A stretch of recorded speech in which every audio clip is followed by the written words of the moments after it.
Punisher, here for your fight. Hey, victory in sight. Hug your kids good night.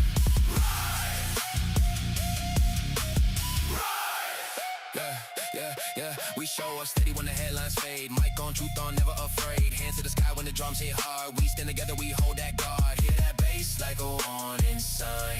Hands up high, then we cross the line. And the Punisher, here for your fight. Hey, victory in sight. Hug your kids good night.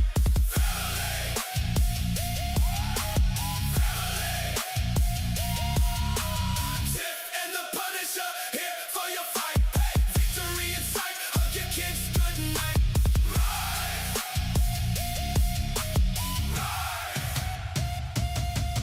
One voice turns to 1,000 strong. Sing it back when they say we're wrong. No more fear, no more backseat. Stop that crowd to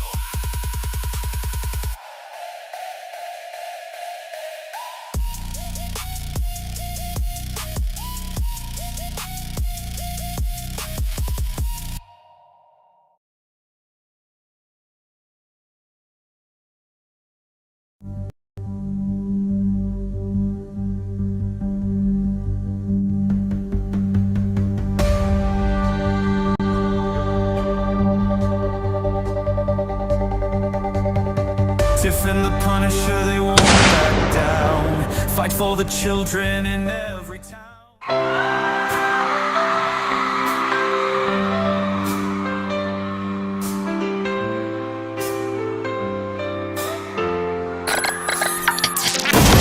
They are taking our kids every day.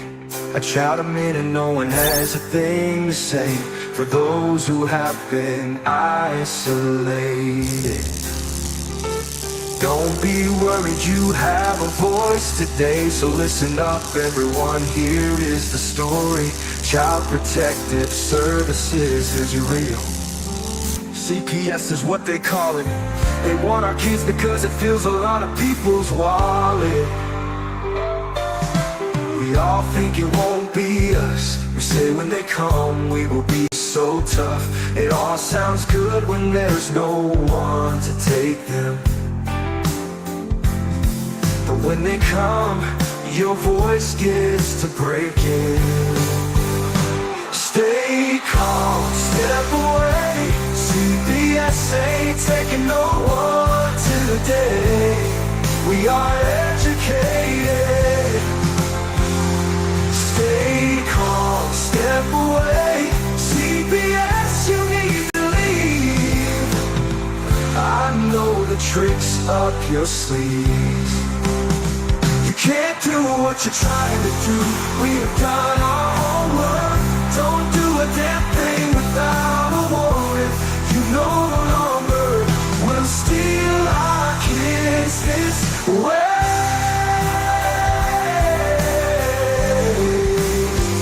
Tiff and the Punisher have come for the calling. They are giving us the CPS warning. Their voice is loud and clear. We stop losing our kids this year. Tiff wants to fight the entire planet. She is tired of our kids being taken, goddammit. She's been fighting CPS for 30 years, bringing children home from this disgusting mess. The Punisher is screaming out loud, abolish CPS and tear it down. I want all our kids to come back. Look at all those kids' pictures held up like thin tags. Together we are stronger than we need. We will tear down CPS with high speed. We will do so much being together. Birds of a feather flock together. So watch out CPS, here we come. Picking you one by one. We promise to bring back the family and prosecute the caseworkers unhandily. Give us back the kids you have taken. Tiff and the Punisher sending you all on a vacation.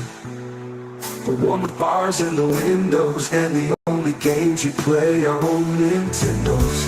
Corruption in courts, here we come. We won't stop until it's done.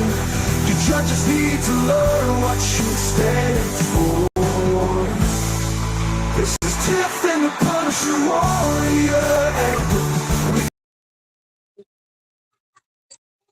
cry out to all of you out there, support for a cause that many don't care. All children are being stolen way too often. So CPS, we plan on doing the stopping. Stop it.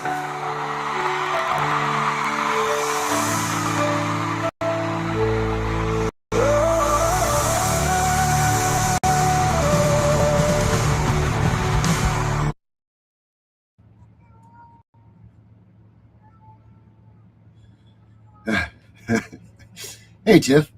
Hey, how's it going? Fine for a man with his house burnt down. How are you? I'm hanging in there. I'm tired. Didn't get much sleep last night. Yep. That's what happens when you have children's. Yeah. Who we got here? Erica. Oh, Tommy Jean Wiley. Erica's in the house. Chris Nicole's in the house. Nice. Oh, I don't even know what FMF is, but I like it. Lewis and Susie are here. We got a packed house right now. Where's All our right. Hey, Joe. Tommy Jean Wiley? Oh, perfect. Let's get you in here someday this week then. Maybe tomorrow. If they want to come in. You seeing that, Tiff? Who is it? I'll put it right across the screen. She's ready to share her story on the Catahoula Parish and the injustices. Okay. Classics here. Wow, we got a whole house full here. Who else we got? We got, one and only Karma's here. Oh, hell yeah. Yeah, where have you been? Where have you been? Becca's here. Wow, we got a whole bunch of people here tonight. This is great. Becca. No, because I didn't see you, asshole. You got to give it to her. You got to give Becca a little bit, you know? Tammy's here. She's praying. Perfect. Good stuff. Good stuff. We'll let the blow your mind. Corruption and cover-ups. Yeah, they are too. Everything. You know what? Does it ever surprise you anymore what people say to you? Me? Yeah. Yes, you. You, the other one on the show with us. Well, Hello, yes, Tim. and Are you there? Okay, good. yeah, because we're in 2026. This shit should still not be happening. And then no, because they just keep putting Band-Aids over the problems and they're not fixing anything. They're not tearing it down and rebuilding it. So We don't need to rebuild it. You know that, and I know that. We don't need to rebuild it because there is what could you even say to somebody in this? And imagine that you say this.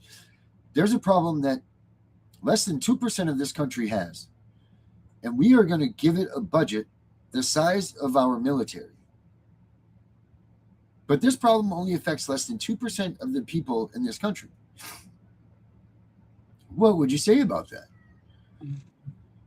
Like, you'd just be like, this is asinine, right? right, like that's crazy. Right. We need to be taking that money, helping these families, getting our homeless in homes, taking care of our vets, and feeding people. Yeah. And housing people. Come on now. We have better things to do with money than putting them with babysitters through the state. Yeah, this is just ridiculous. This is money that's just being wasted on nobody.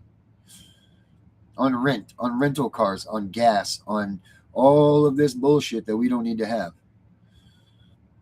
Yeah, that's right. Absolutely. We don't need to rebuild it. We need to get rid of it. And this country will take care of itself because you know what? When a little kid was getting beaten in the old days, they either had it coming because their parents thought so, or if their parents did something out of line like that, guess what? The dads in the neighborhood got together, and that was never a problem again, was it?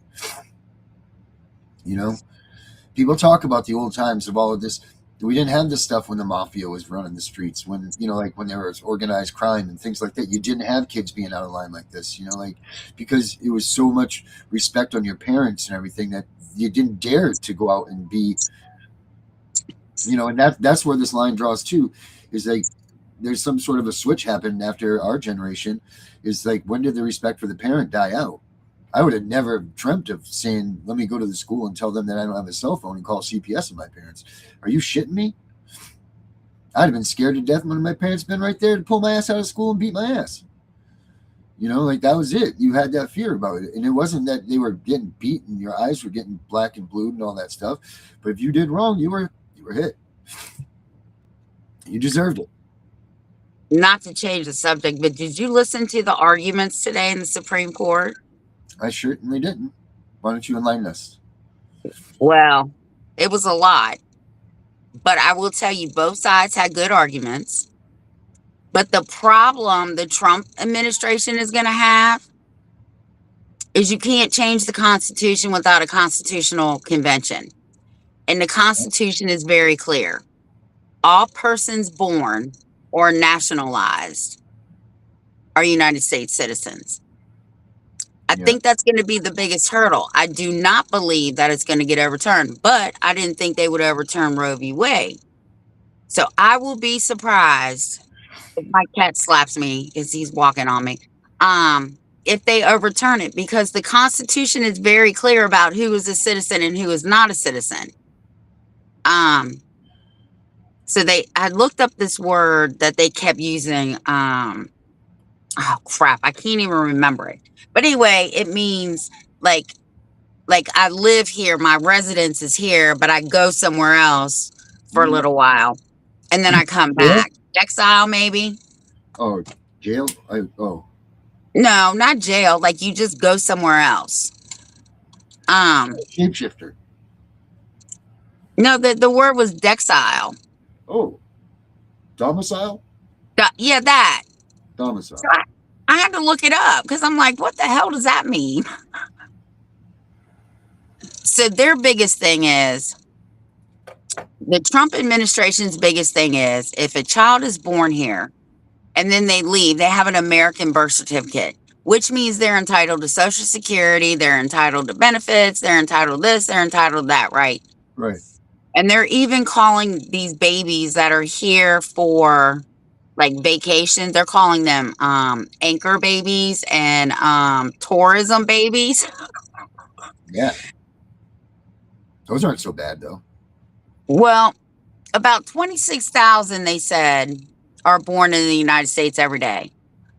But how many women, and American women, would really want to get on a plane 9 months pregnant? You're already uncomfortable. Sit next to me, because I am not the one that's going to be helping you. I am going to get up and run as far away from you as I am. If that cork pops, man, you're in deep shit if I'm sitting next to you, because I want nothing to do with it. Anyway, you're so funny. But then the other side had a good argument. That's all. You in a plane in line and you're 9 months pregnant, you better hope that you don't sit next to me. And then the ACLU is actually taking the case. And it was the head of the ACLU. And she said, well, she made a good point. This does not include like the people that come over here and we go over to their country, the diplomats. It doesn't include diplomats. And it's not about the parents. It's about the child, right? So the nation was built, that was said, according to her, that the children can't pay for their parents' sins. So why are we deporting children that are born here, that have legal status here? So I don't know. It's going to be hard, but I'm telling you, the hardest thing for all of these judges to get past is the Constitution is very clear about who's a citizen. One breath here on this land, you're an American citizen. Yeah. What it says. And domicile is your permanent home. There you go. Domicile is your permanent home, and then if you have another home, that's your temporary residence or whatever. But as long as they're claiming that their domicile is the United States, and that's it. Well, I did right? hear Clarence Thomas ask the Trump attorney, because I guess Dred Scott case is very, very hot in this issue. Yeah. Um, and there was another one. He was a Chinese American. Anyway, those two cases are like the foundation, right? So he asked him to explain the difference, because the Supreme Court has already ruled on this, right? In like 1800s, and said that people that are born here are American citizens, period. So he kept using that word, the Dexile word. Domicile? Yeah, that. But he really didn't explain what he was asked. So I'm telling you, I know there's 9 of them. They only need 5, I think, to overturn it. So you're talking about, so people understand what you're talking about. You're talking about the Supreme Court, that they're reviewing Trump's executive order, right? Well, an executive order doesn't supersede the Constitution, and that's what they said. Right, but that's what you're talking about, right? Yeah. Birthright citizenships for children of undocumented immigrants. Correct. Okay. But it does more than that, right? So it will make all of our birth certificates irrelevant, right? Because now we would have to prove that we're citizens just because we lived here for 50 years. And that's what the ACLU was saying. You know, if they own a home and they have a business or they have kids and they've lived here X amount of years, they're residents. And the other guy was like, no, they're not. Well, who's to say that?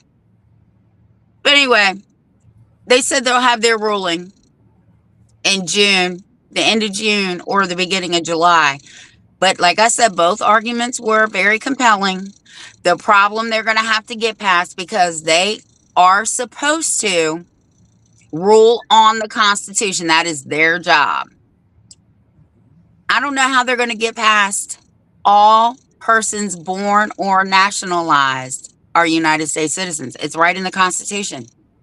And the Constitution is very clear. It cannot be construed to read any way other than it is written. That's why they wrote it that way. Right. That's why they did what they did. So every person could understand what everything meant and is said for. Whether educated or not, you could still be able to read, and you understood what these things were. And then it was like, well, if it doesn't get overturned, or if it does get overturned, she said, so we have children being born here that's not affiliated with any state, no matter where they're born, right? So what is the hospital to do? How are they supposed to give out birth certificates? How are they supposed to put citizen, non-citizen? What are they supposed to do? How is the federal government supposed to do census? And they had a whole list of shit, which is all true. Like, just think, if they overturn this and a baby is born, who can prove they're citizens? Well, they're going to be born in the hospital in the United States, so they'll be citizens. If it's overturned, that is not true. Right. That's what I'm saying. So they had a lot of questions, because I'm telling you, I think they're leaning towards not doing it because they know it's going to create a lot of chaos. Well, either way, this is bad, because one, they're going to start challenging every executive order. Well, they can't, because one of the problems with that executive order, and I knew from the minute it was signed, the reason he did do that is to get it in the Supreme Court. That's the only reason he signed that order, because he wanted it challenged. So even an executive order does not become law unless it has specific terms, like within 60 days of this being signed or 90 days. Normally it takes 2 years anyway. So the one thing that an executive order does not do, it does not trump the Constitution of the United States, period. Right. And that's what they said today. But he knew Once he signed that, all the legal people were going to come out and file this petition. Whether the courts were going to pick it up or not, they didn't know, but it did. It got heard today, and it was like a 4-hour hearing. And again, both parties, good, good arguments. The problem that the Supreme Court's going to have, if they do it correctly, is the Constitution states that it cannot be construed to mean anything other than what it says. Do you think this is leading down some sort of an avenue to end terminating parental rights and stuff? Well, here's where I was thinking. If they do overturn it, guess who has jurisdiction over these children? Who? No one. Not the state and not the federal government. No one has jurisdiction over these children. Nobody. So if it's overturned, then you would get your kids back, most likely. They'd have to. I don't know, but that's what they said. Because it says, not only if you're born here or nationalized, you are now under the jurisdiction thereof and of the state you reside. Yeah, see, I feel like this is a setup. I feel like this is a setup. This isn't about this at all. This is a setup to do something somehow, some bigger, broader picture, maybe.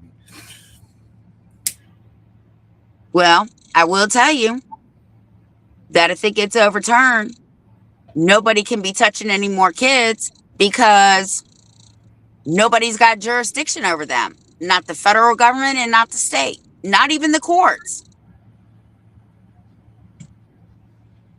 So, which way do we need this to go as parents? Well, that's a catch-22 because it would be nice if they didn't have jurisdiction. But then you're not covered by the Constitution. So if we keep it the way it is now, we still have constitutional rights. Because if you're not considered a citizen of the United States, you are not entitled to the Constitution and the Bill of Rights protections. You're not.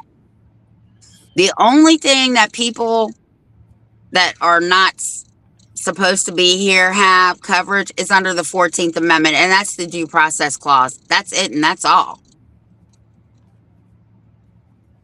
Jesus. So it's a catch-22. What do you do? I mean, if we want our kids back, right? That's, it is a catch-22.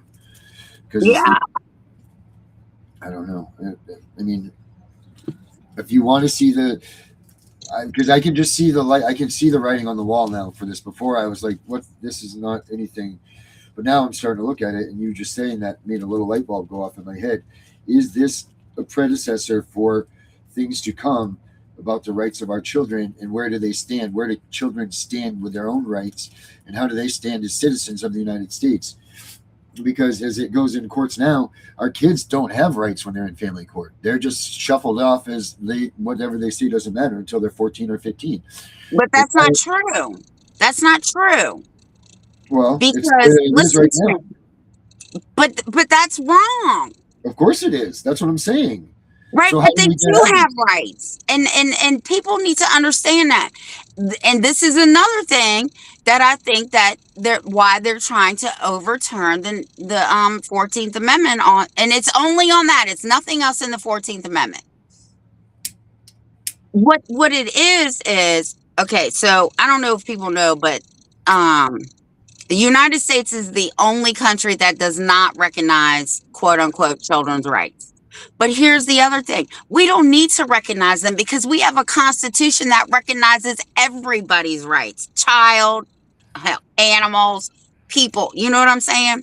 So kids do have rights. And I found this out when that bitch told me that parents didn't have no rights when CPS got involved. I called somebody that I knew, and they were like, well, that's not true. First of all, they do have rights. The only difference is the parents are the trustees of the children's rights. They are people that speak on behalf of the children, right? The parents are, not the state.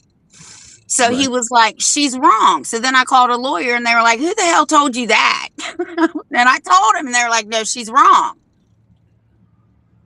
Everybody that's born here, right? We went back to the 14th Amendment. Everybody born and or nationalized all fall under the Constitution of the United States and the Bill of Rights and the Declaration of Independence. So we don't need, per se, for anybody to give us our children's rights because they have the same rights as we do. But they don't recognize them. Like, our kids are being detained. Where's their right to a bail, for instance? They can't get bailed out. They're getting taken and detained. And I understand that. And that's why we've committed, supposedly. So how does that make sense? Well, listen, I ordered this DVD. I don't have it in here right now, but it's on the Constitution. And they talked about habeas corpus. Uh-huh. And the most interesting piece of that movie or documentary, whatever it was that I bought, was on that. And it says the government is not allowed to detain anyone for more than 72 hours. So that's where the 72 hours come in play, right? And if they don't release them after that or charge them or whatever they're going to do, then the writ of habeas corpus comes into play. And it's the most powerful tool that we have in the legal system. And I said, oh, really? Start filing the habeas corpus. Produce the body. And that's what it means. Produce the body. Yeah. That can never be suspended. But then there's been the arguments that say that you can't use the habeas corpus in family courts because it's saying that it needs to be in an institution. That's what the argument said. No. That's why you don't file it in the bullshit family courts, because they're not courts, Darren. Stop calling them courts. I do it too. They're administrative hearings. They're not courts. No, I know. You're right. We all know that that's the truth, except for they don't seem to know that. Well, Darren, you can't tell somebody who believes themselves to be a judge in a courtroom with a gavel and a little bit of power in a black robe that they're not a real judge. They're an administrative judge. Right. And this isn't a courtroom. This is an administrative hearing. They don't want to hear that. They don't want to hear that. No. Because of the illusion and the perception. Right. They're bad. They're the top of the elite walking down that hallway in that courthouse. They are the creme de la creme. They're not going to give up that power. Fuck no. Nope. But guess who really wants their power? Our man is here. Okay. Let's bring him in. My button. It works. Dr. J. Hey, how you guys doing? How you doing? Hear you and see you now. So that's good to go. All right, perfect. Just getting some exercise, walking down the highway a little bit and jogging. So. Yeah, well, you gotta do what you gotta do, especially in these times. So where pragmatic, I guess, huh? That's right. Where were we at? Yeah, I meant to ask you the same question a moment ago, I guess, and I forgot to. I do not recall where I lost service. I had to go find a Wi-Fi thing tonight at some laundromat, so we're good to go for a minute, I think. Okay. I did send some really rather long email over today, and I'm not sure if Tiffany had read it or not, but it kind of goes into a whole lot more detail than I have verbally, but it does spell out like a sort of a systematic effect, I guess, in a way. Okay. And part of me definitely seems to feel as if they're being the father, a male, but I also feel as if there's some bias involved because I did successfully get my children out of foster care in 2018 over to 19. And it's been mentioned a few times by some DSS agents up this way where they try and rib you a little bit and they ask you, well, how did you do it? Like nobody does that. And I just did it by playing their game, I guess, by legal standard, perhaps.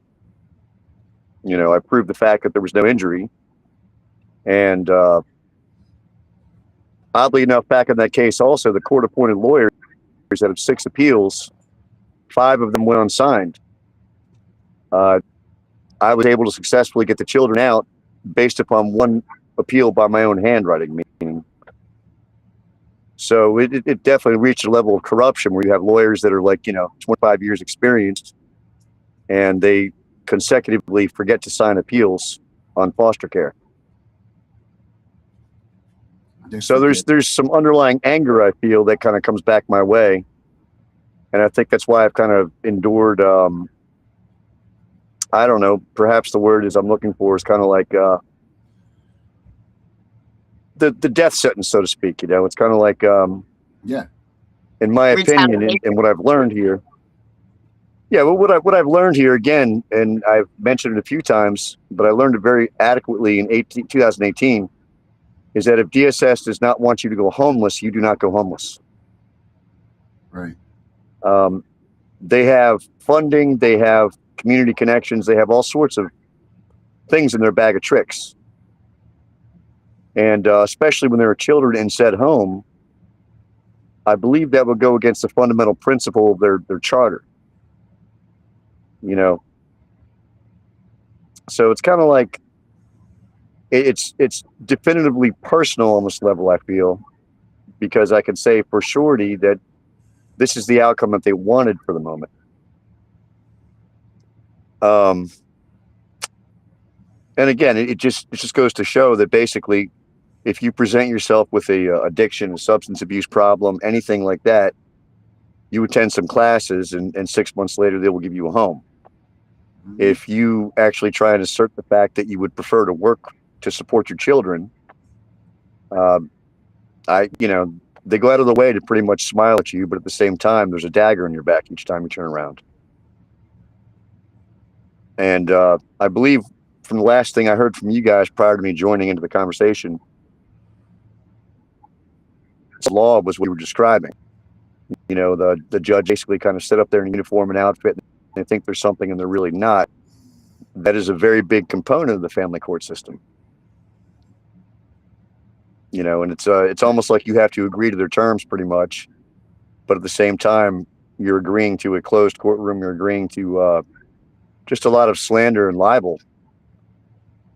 Yeah. And that has meaning to them, but not to you immediately. Later on, it will have meaning to you because these forms that they put it on enrichment, or that looks good for the Health and Human Services. So really kind of doing your own homework best to your ability and trying to figure out what will not. Right now, like you cannot, it's impossible. The courtrooms themselves, they do not evidence, they accept opinion. And something a lot of people don't really understand is that these courts and the family system are actually designed in the Soviet system of courts. That's the 51 percentile rule, meaning show me the man and I'll show you the crime. So before they have the idea that you've committed a crime, they present the individual and then they name the crime. And that's effectively what their fact finding is. It's bullshit. It's a lot of fluff and a lot of circumstance, but as long as their, documents are signed in the proper order, that's exactly how they get away with it. The trick is that I got my children out in 2019 by bringing it to circuit court.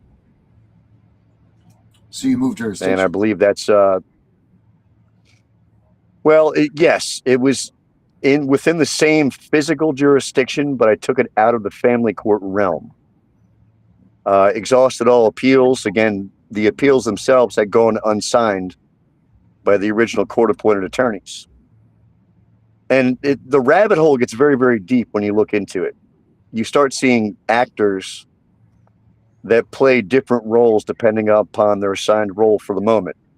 Mm-hmm. One day they're doing a TPR hearing. The next day they're guiding you through the child removal process. But it's considered adequate defense of the state's eyes because they're available. The lack of adequate attorneys it's a crime as far as I'm concerned. There's not a lot of recourse where people will allow them to, practice their law without fear of having their own children affected.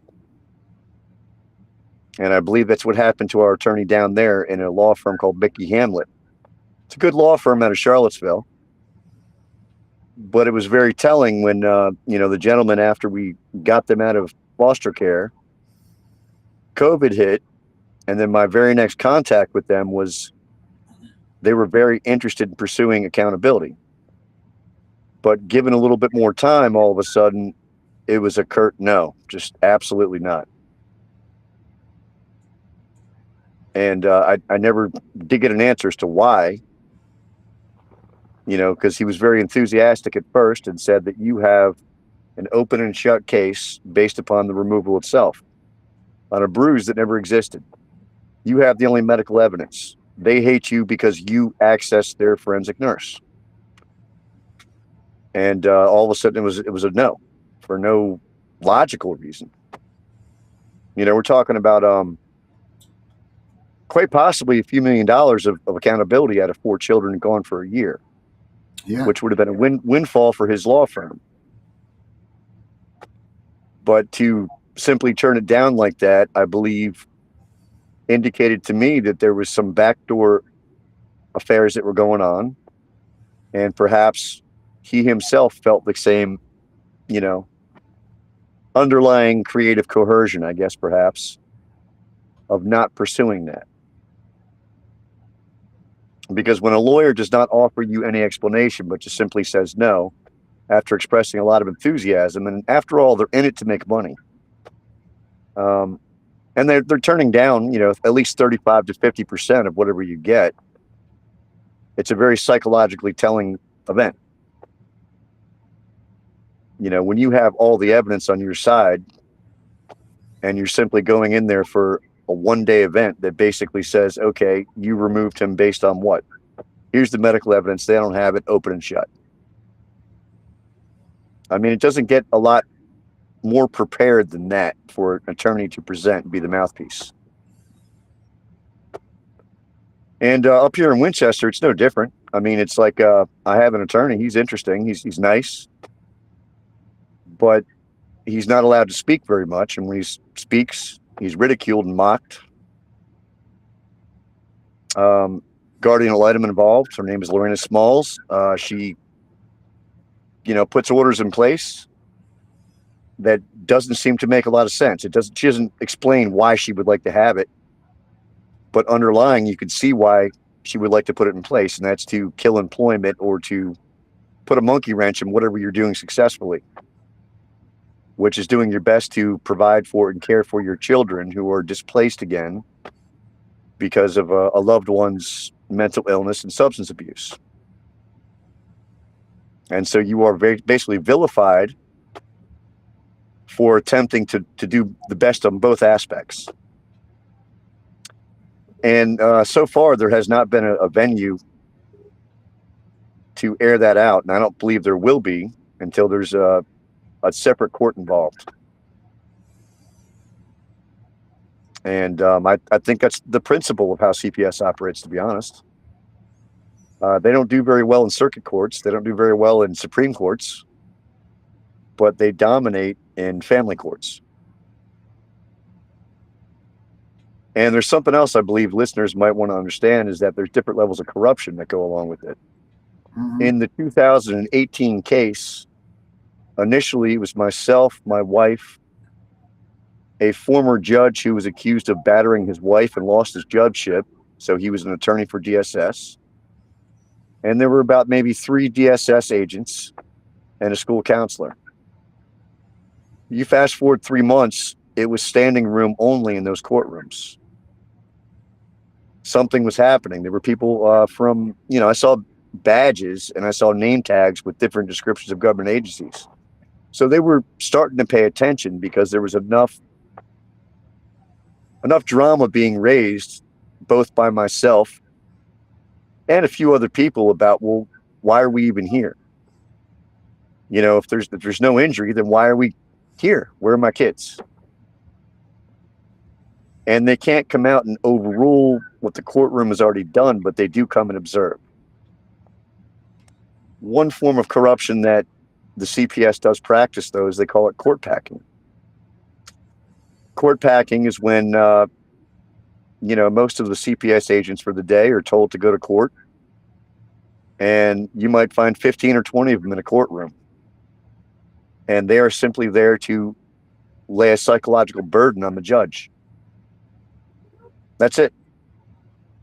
So your closed family court session, they can access anytime. And if they feel like if it's an important motion or ruling, they will tell everybody to take their lunch break inside of the courtroom.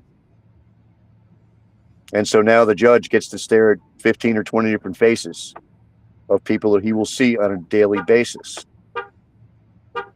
And that itself is a form of corruption. It's intimidation, basically, coercion. But if given the venue at some point, I can sit down and probably tell you that I learned about at least 7 or 8 different forms of corruption that were witnessed firsthand.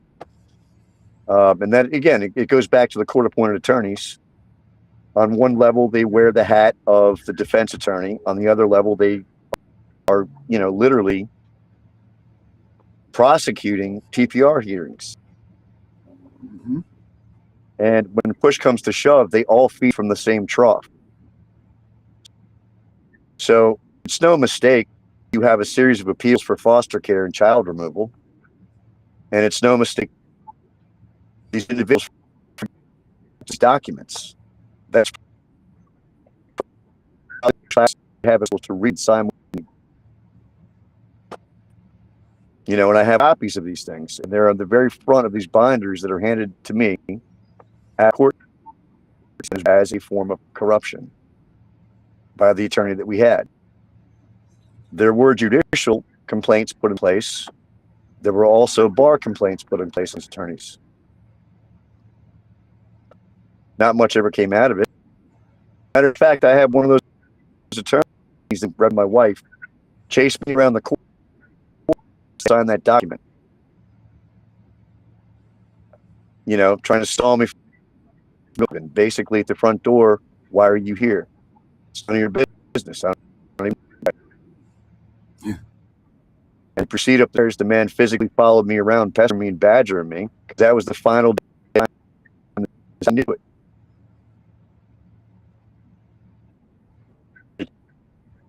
Off, witnessing that he finally grumbled away. So it's not a closed thing. It's not like a one-off thing here. It's a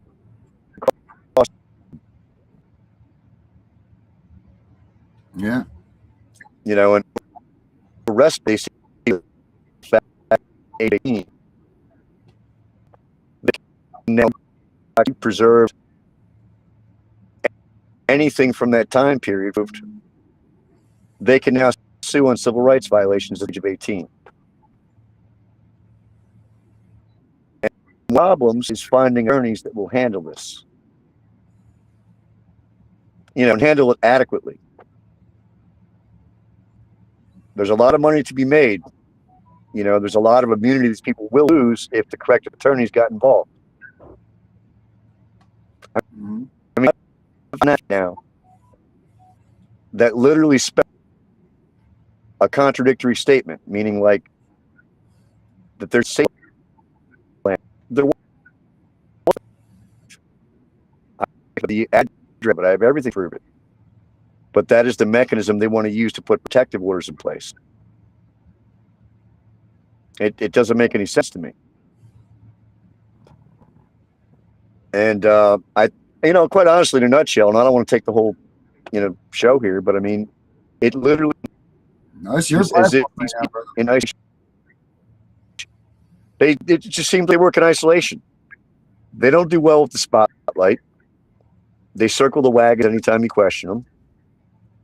But each individual story is an isolated story. And if it was not isolated, I don't think that they would get away with half of what they do.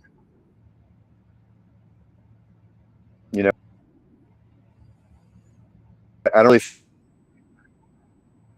things were broadcast and things were put on different news channels and different radio stations, or, you know, in any kind of venue, really. But I don't want to use a simplistic term like roaches, but basically they don't like the spotlight in that regards. They like this mentality of the thin blue line, thin red line, whatever.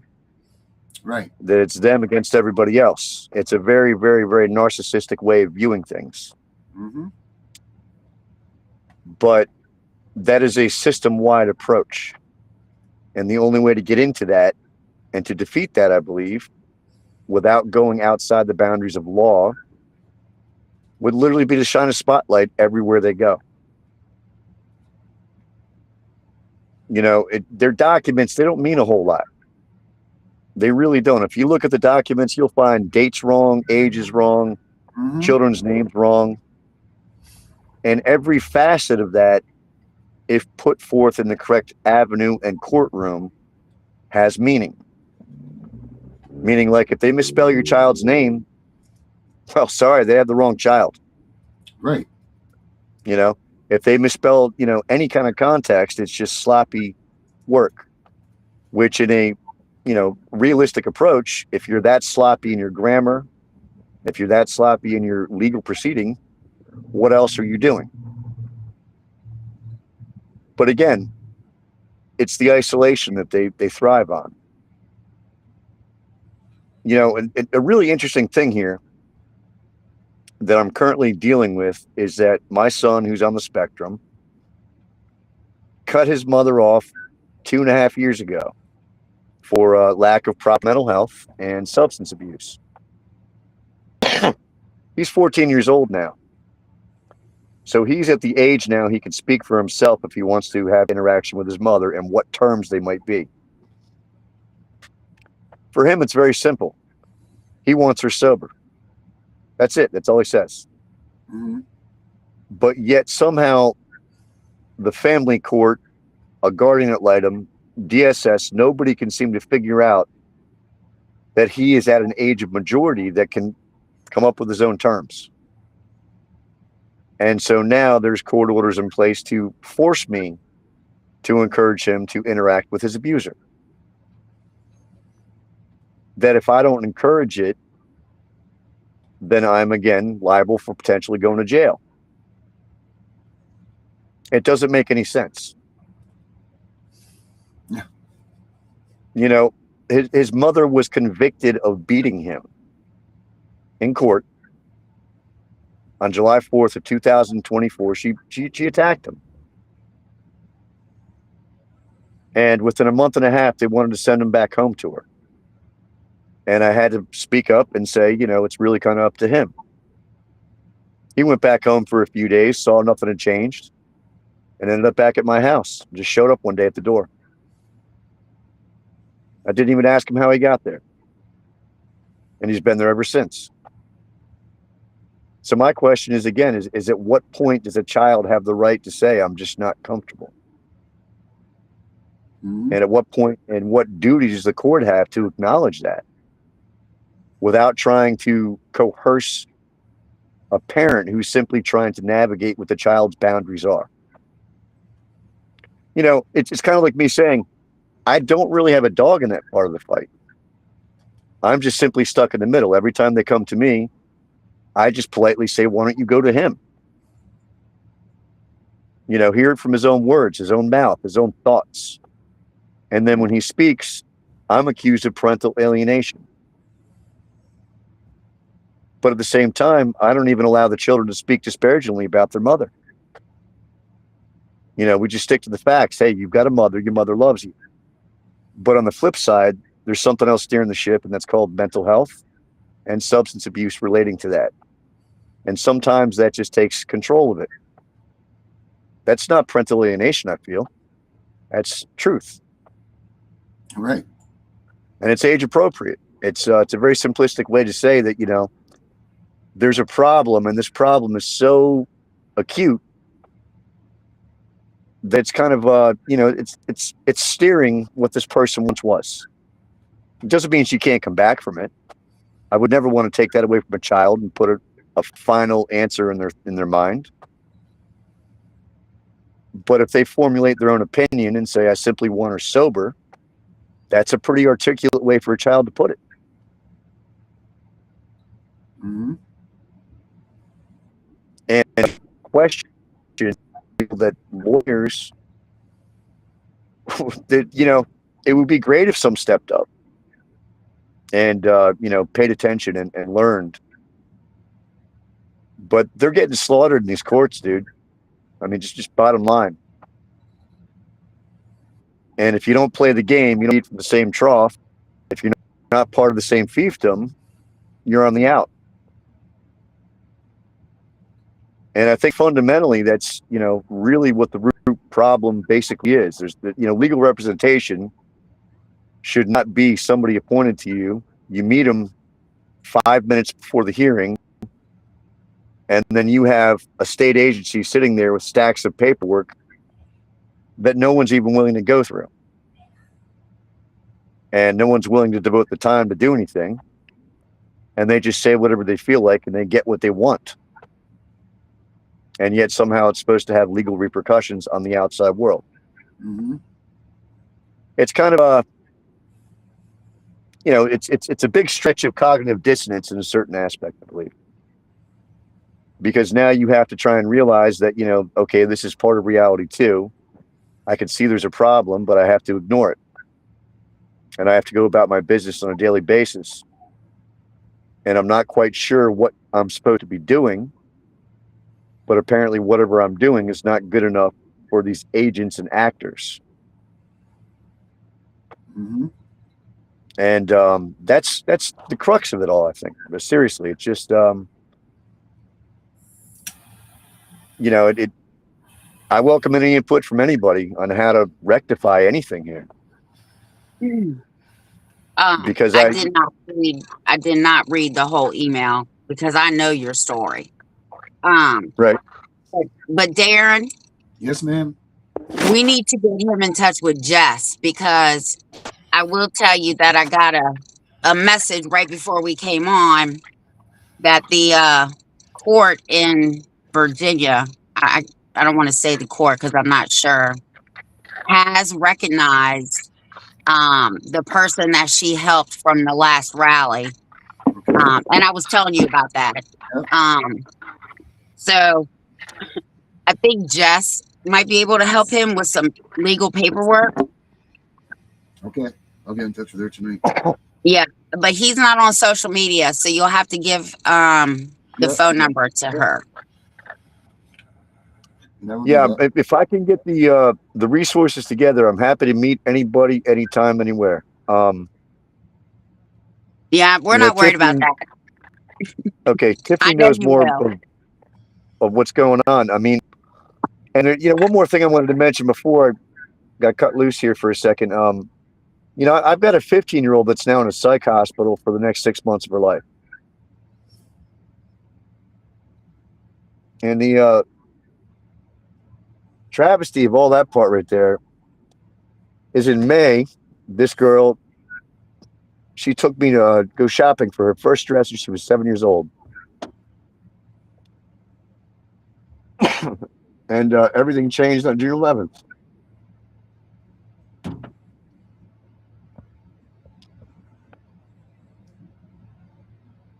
Her mom went to jail and everything just fucking changed.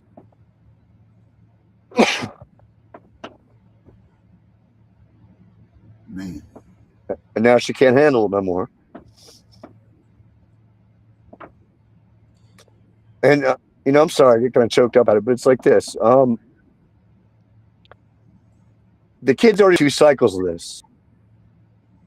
You know, when the mom moved across town in 2023, she stayed with me.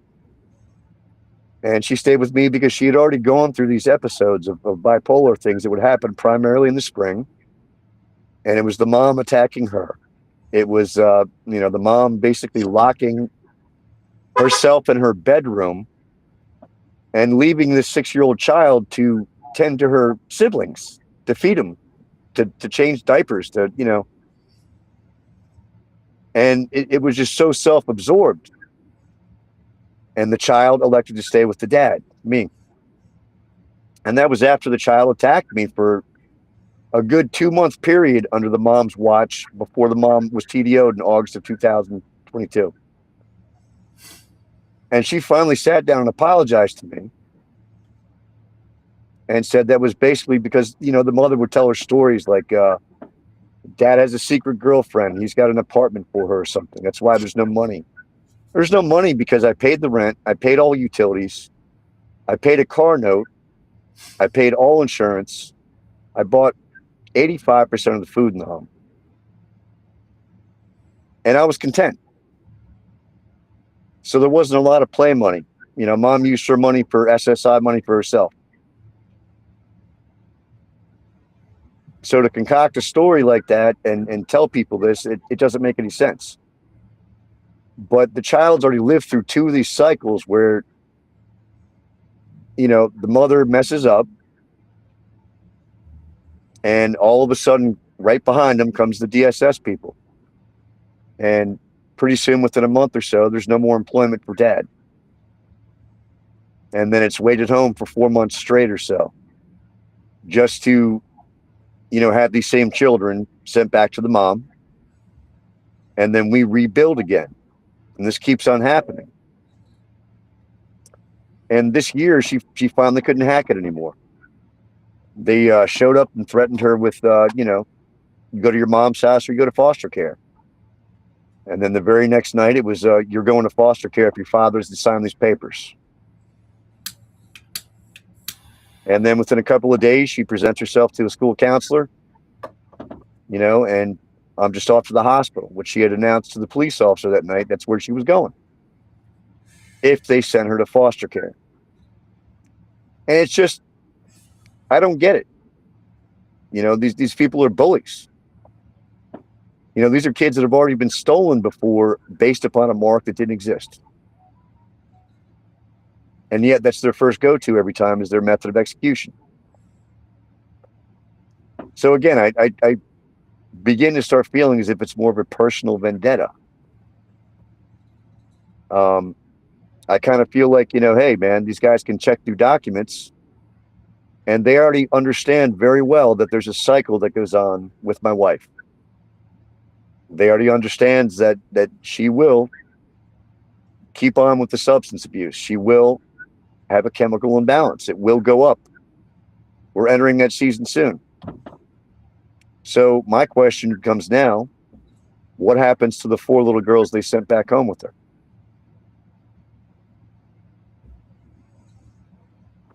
Because again, you know, you don't go homeless under DSS's watch if they don't want it to happen. So by law, they have to go to the father. But if the father doesn't have a stable home, then they go to foster care. And, you know, it's 4 little girls and they're worth over $1 million, you know, as far as adoption nonsense goes.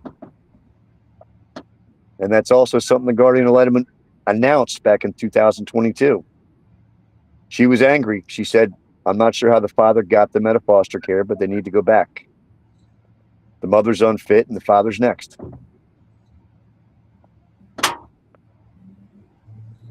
You know, so it's kind of getting to the point now where I question the ability of all of it. You know, it's like, what's real about this and what's not? What is this bunch of characters doing? What are they about? Because I have not seen 1 ounce of family preservation. I have not seen 1 ounce of, you know, even assisting anything before it breaks. Meaning they will wait until it breaks, then they will threaten the child, then they will fix it. I don't think this is what it was set up for.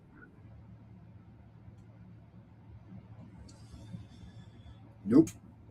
And I think, you know, I think of places like in the third world and growing up and reading history and stuff, and you hear about things like this. And this definitively goes back to, you know, organizations that have existed in history, like the Bolsheviks. They had the Cheka was the first, you know, knock on the door, and we're not sure why you're here, but we're going to turn you in for this, and you may or may not have committed it, but we're going to act like you did. we don't really need any evidence, just how we feel. If we don't have the evidence, we'll write up a document that says we do.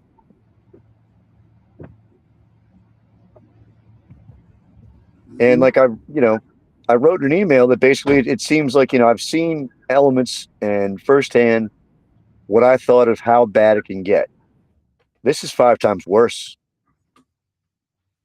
This is like an ongoing every year, multiple times a year cycle now, where they just smile at you as you descend into poverty. And then they get upset with the effects of poverty, which goes back to, a lot of times they mistake neglect when it's actually poverty. Mm-hmm. And they treat it as neglect. But this is state imposed. There's no other way about it. You don't lose your employment 3 years in a row by the same exact agency, dealing with the same person. And still to this day, there have been no proper treatments for her medical diagnosis. I mean, they cannot be this inept. So, I don't want to take all the time, but it's just. No, you're fine. You're fine. But Darren's gonna reach out to another advocate, and then I just had one hit me up, and I'm Okay. gonna send her your phone number because, again, everybody, he's not on social media. Yeah, please do. Yeah, because I think that I still want Valerie to see what Valerie can do too, because she's right down smack in the middle of it. But Darren's as I think it was part of the examples of the laws they were changing for the ombudsman's office. Mm-hmm. She asked for permission for that, and I granted that. Yeah, well, let's hope she can help again, especially to find you a good lawyer, even if they have to do it via Zoom. But if not, Okay. I got one that just hit me up, and I'm going to send her your phone number. So yes, I'm going to get you in touch with him. And then Darren is going to call another one because she actually just she helped another person here. And Okay. they just won here in Virginia too. So we definitely need to get both of them on this, because what Joe isn't saying, and if everybody could send $5 or $10 to him, is that these people have literally got him evicted. He's lost his job. His daughter's in a psych hospital. Mom's got custody of the other 4, and his son is staying with a neighbor. So right now he's down on his luck. And I don't ask people for money, and I'm not asking for myself. I'm asking for a dad. How long have I known you? About 6 years, maybe. Yeah, we started speaking a couple of years ago because I wanted to focus on the medical aspects of what her diagnosis were, and they allowed it to Right. do something else. So 6 years, I've never, ever, ever, in almost 37 years, had a dad put so much into his children. And he's just a good guy. So if anybody can help, please. Dare, do you still have it? Can you put it up? That's what I'm looking for right now, if I still have it. I think it's G.I. Joe 002 something. Yeah. What is it, Joe? G.I. Joe 002. He's in Virginia. He's in the same town I'm in.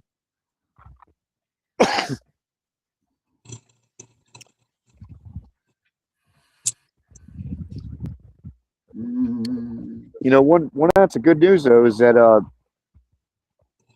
my son, who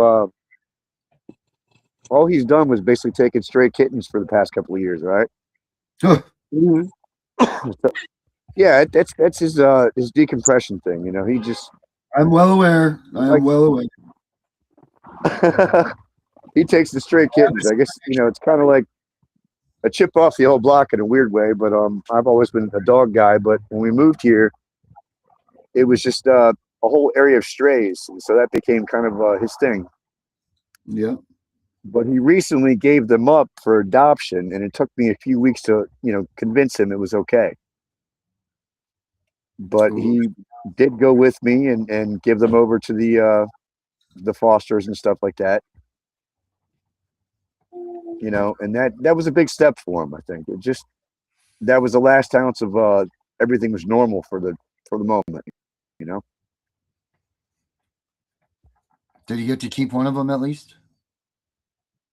No, but the neighbor lady does have 2 other cats, and he plays with them now and stuff, but it's not the same. And even today he was asking about them. So, I stay in touch with the lady who did the thing for his cat, which is like a 16-year-old cat. Some lady passed away years ago and gave it to me. We hope to get it back when we get a place, hopefully within a month or so. That's okay. Life happens. But he's a kid. And I don't like people talking bad about, good people. But the guardian ad litem me describes him as somebody who just, he doesn't like me for some reason. And I just ponder my head, why would he like you? All you do is keep on throwing, obstacles in these 2 children's way and try and force them to interact. I don't stop them. They know where their mother lives. They know how to contact her. But like I've explained to the DSS people, it's a little bit weird that you guys want to force this, but yet the mother shows up at my home. Hi. But then you're wondering why he does not want to go live there. It's very simple. If you put the kids first, perhaps all that will go by the wayside. Mm-hmm. But it sort of puts me in the middle again. It's like I keep on having to tell them it's not my fight. It's, they have their own conclusions, and they're welcome to have their own opinions and their own feelings on the matter. Who am I to say that they can't?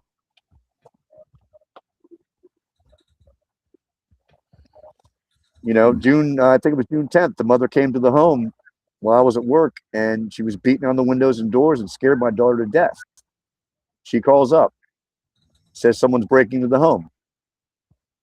I tell her to call the police, and she ends up looking outside, jumps up a window and looks out, and it's her mom, coked out of mind. And my only response was, okay, if she leaves, that's good. If not, call the police. And then when I get home, I put them both down and talked to them and said, hey, look, there is one person we possibly can go talk to that can prevent this, because you guys need at least a space to enjoy your time, meaning away from this nonsense, away from the drama. And it took the magistrate, told him that I was not involved that day. My children would like to talk to you. And I walked out a cigarette. And he came out and thanked me. And I asked him for what? And he said, because when he was up, he had a parent that had a problem, and the other parent, and it was humbling. Like, to me, it was just sort of second nature. Put a boundary up if it's a negative thing. It doesn't mean you don't love that person. It just means that whatever craziness is going on with them at the moment, there needs to be a boundary. And now there is no boundary. There's just, again, state officials that want to force interaction. And they're willing to simply say, I've had enough. I just want to be left alone, or I don't want CPS people at my home every day babysitting me. I don't want to be threatened anymore because every year you guys cost my father his job. I don't get it.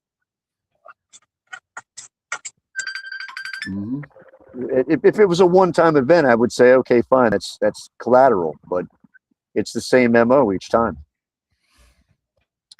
So I got to go put the littles to bed. I'm going to get you in touch with the advocate that just hit me up. So look for them to be calling you soon. And Absolutely.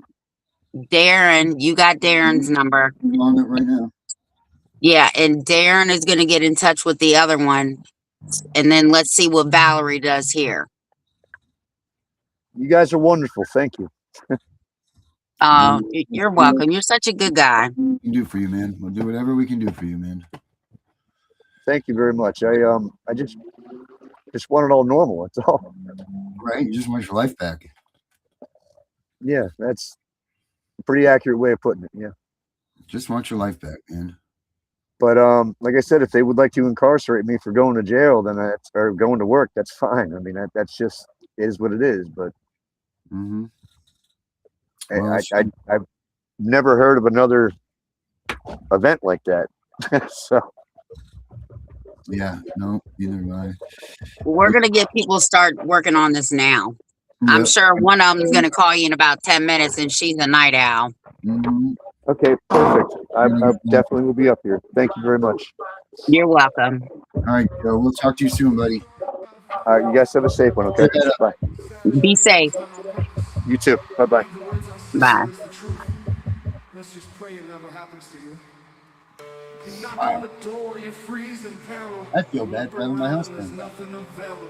Panic, you scream, you run in circles, and knock Having on the it- door over and over. You look outside, the cars Please, on the everybody. road, the police on the yard waiting Let's in smash limbo. that. Your life is changing so Help fast, him out. looking He out needs the help. window.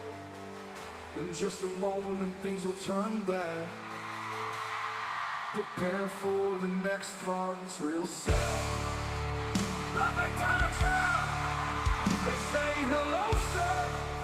We need your daughter. I tell them no. They say you wanna give her to us now. I tell them no way, go away, never come back. They answer with force and pin you down. They search all the rooms and look around. They find your baby girl. They tell me we got her. Now your family is torn apart, pleading your innocence from the start. Nobody listens, nobody cares. All you're left with is empty stairs. The house is empty, no love to be felt. They grabbed your baby, it's a feeling you never felt. You fight so hard to have her return. All they do is torture you, are feeling like burn. You do what they say, answer the question. They just keep telling you that you need lessons. You're not worthy of being a father. We don't want you to see your daughter. We don't know what you have done, but we'll say you're guilty. This has begun. We're not taking your heart, your soul. You'll be alone now as you grow old.